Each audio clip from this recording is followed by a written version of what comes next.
this one makes me happy to talk about. Come with me, viewer, as we take a journey to a magical place where the trees are green, the rivers are pristine, and the air is filled with the sound of metal. Are you tired of having to see bands in some dirty cow field caught in the middle of 100,000 people? Are you the kind of person who'd rather hike through a forest rather than to the next stage? Are you a nature lover who wants to spend as much time hiking, swimming, kayaking, and exploring as you do headbanging, moshing, and drinking with other metalheads? Well, then you ended up on the right video, because today we are talking about metal.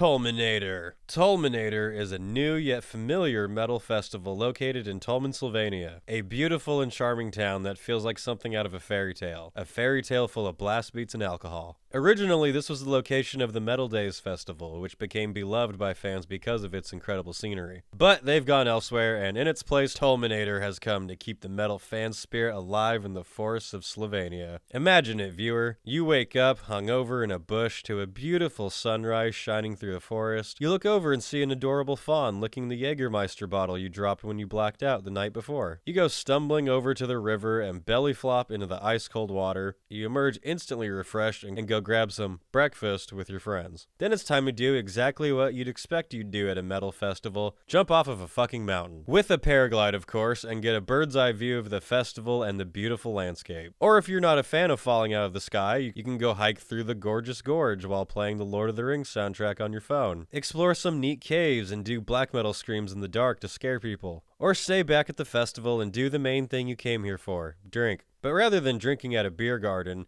you're drinking on an air mattress that you and your friends are floating on down the river, with metalheads on the shore shouting things in other languages to you while wearing Viking hats and waving pool toys. Then get off at the beach and stroll over to the stages and watch some awesome metal bands for the rest of the day, spending the night in a blacked out state learning new drinking games in the campground before you go stumbling back into another bush for your beauty sleep. At Tolminator, you can spend the week doing exactly that. With all of this in mind, it makes sense why many people would go to Tolminator without even caring what bands are playing. But thankfully, on top of all these nature activities, you also get a pretty badass lineup to go with it. For its first edition, Tolminator has got Sodom, Phil Campbell of Motorhead, Fintroll, who are super fun live, Dying Fetus, Insomnium, everybody likes them, Bahia, awesome, Crypta, awesome, Holy Moses, awesome, Frozen Soul, awesome, and plenty other badass artists. As you can see, the lineup is kept to the more underground. No massive headliners with 60,000 people charging to the front of the stage here. They may not be bands that pack out arenas, but they are bands that are fucking awesome and deserve your attention. Tolminator isn't interested in becoming the next Vakken or Download. Rather, it aims to be what Metaldays was originally: a small, awesome metal summer camp that's as much parts relaxing as it is loud. There are no massive lines, no walking all day between several stages, no spending insane amounts of money on overpriced fair food like most festivals. You can easily get anywhere you want to here, and band clashes are much fewer, if at all even. Hell, many people spend the entire day at the beach drinking in the river and just catch a couple bands here and there. And this is one festival where it's almost better seeing less bands, so you have more time to explore everything else. But that's not to say there aren't some badass and insane circle pits and rowdy crowds when the bands are playing. This is a metal festival after all, and being in such a breathtaking environment brings out a very fun and ridiculous energy in metal fans. It'd be pretty hard to find someone in a bad mood here, unless they really hate nature and the sun. Everyone has a sense that they're on a metal vacation, here to relax, see some awesome bands, and drunkenly float down the river. I've been to Tolmin twice, for Metal Camp 2012 and the renamed Metaldays in 2013. And coming to this place really is like being in a heavy metal fantasy land. Many of you watching this probably have no idea what Slovenia is like or where it even is.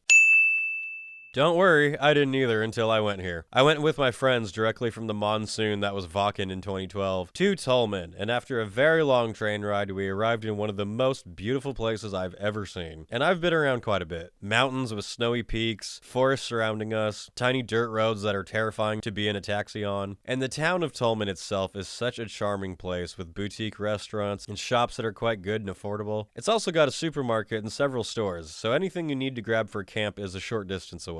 It really doesn't take long to walk from the town to the main stage either. And man, it's pretty nice to have an actual meal in a nice cozy restaurant, then comfortably walk into a death metal show in the forest. And the scenery is just beautiful. I don't know if you can find a better place for a metal festival. If you want to attend Tolminator, the travel there is a little tricky, but not impossible. The closest major airports are Trieste in Italy, Ljubljana in Slovenia, and Klagenfurt in Austria. There's other airports, of course, but these are the ones most airlines fly to and will get you the closest. From here, you'll need to either rent a car, take a shuttle, or a train. If you're coming by train, you'll want to get to the Most Nasochi station, this adorable little place, and from there you'll take a terrifying cab ride into Tolmin and hope your driver doesn't go over a cliff. But if you survive that Slovenian roller coaster, you'll soon find yourself in one of the most spectacular metal destinations in the world. I've been to many scenic places in the world, and Tolmin is definitely in the top 5. It's a place you should go to even when there's not a festival, but when there is, it's even better. A lot of people were pretty bummed out when it was announced Metaldays would be moving from the location, but Tolminator swooped on in to keep metal's best summer camp alive. I'm really excited for this one, and I highly recommend checking it out. Good solid lineup, breathtaking location, a good sized crowd that's not overwhelmingly massive, awesome nature activities, a much chiller vibe than most other festivals, and overall an awesome event that's focused on making sure fans have a great fucking time. And everything in Slovenia is fairly cheap, so that helps a lot too. They have beers for like €2. Tolminator looks awesome, and I hope this festival is successful so metal fans can continue to enjoy all the wonder Tolmin has to offer. But anyway, that's it for now. Hopefully I'll see some of you there, and I'll see all of you in the next video.